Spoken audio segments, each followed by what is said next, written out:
Mata dureen nu mariisisuudhas egaa kanatti jettee kitaaba tokko qola isaa ilaalle eenyummaa kitaaba sanaa yookaan keessoo kitaaba sanaa murteessuu hin dandeenyaa gaaffii jedhudha. Egaa akka kootti hin dandeenyu. Sababiin isaa kitaabi tokko mata dureen isaa wanta kitaaba sana keessa jiru mootummaa isaa bakka bu'a jechuu hin dandeenyu. Mata duree isaa ilaalle erga sanaan booda qabiyyee isaa ilaalle qabiyyee isaa irraa kaafnee keessa isaa seennee waa'ee kitaaba sanaa barra. Fakkeenyaadhaaf kitaabni tokko bakkee isaarraa yookaan immoo qolli isaarraa mata duree gaarii tokko fudhachuu danda'a. Egaa mata duree gaarii kana fudhatee jira keessi isaas akkasuma gaariidha jechuu hin dandeenyu. Diiguu qabna, keessa gadi seennee dubbisuu qabna, ilaaluu qabna. Yoo akkas ta'e kitaaba sana barra ergasii booddee mata duree fi kitaaba sana keessa wanta jiru kan ammoo olitti finnee eenyummaa isaa barra malee ala isaa ilaalle eenyummaa kitaaba kanaa baruu murteessuu hin dandeenyu akka kootti. Ani beektaa ogeessaa xiinsammuuti.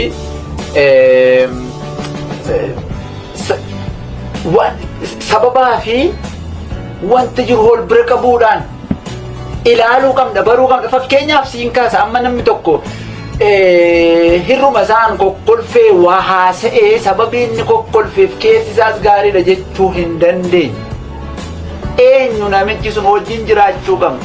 Eenyu namichi sun adeemsa isaa qorachuu qabna. Eenyu namichi sun akkaataa adeemsa isaa, kaayyoo isaa, mul'ata isaa ilaaluu qabna. Keessa gadi seennee malee har'a gaarii fakkaatee kolfee bor immoo hamaa ta'uu danda'a. Kanaaf iyyuu waa'een mata duree kitaaba tokko yookaan qola isaa irraa ilaalanii eenyummaa isaa murteessuun hin danda'ama jedhu akka kootti, akka ilaalcha kootti dogoggora hin danda'amu siin jedha obsaan. Tole, Dr.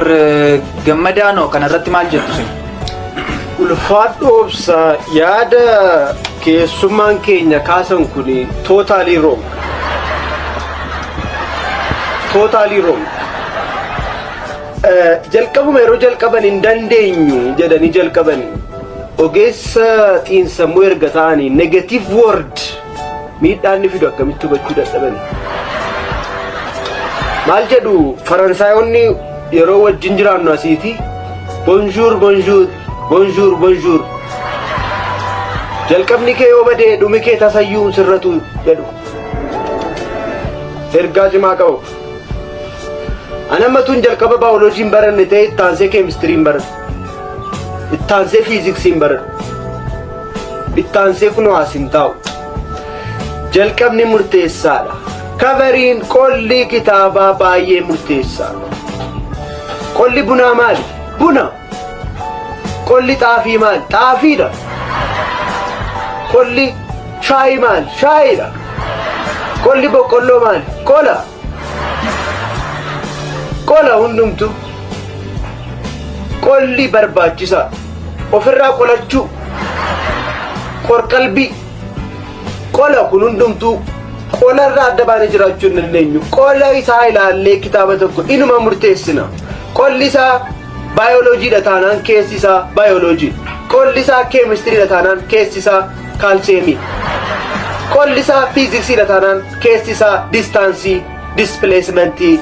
Dispileesmentii isa kan uummataatu hin taane dispileesmentii isa distaansii ta'a jechuudha.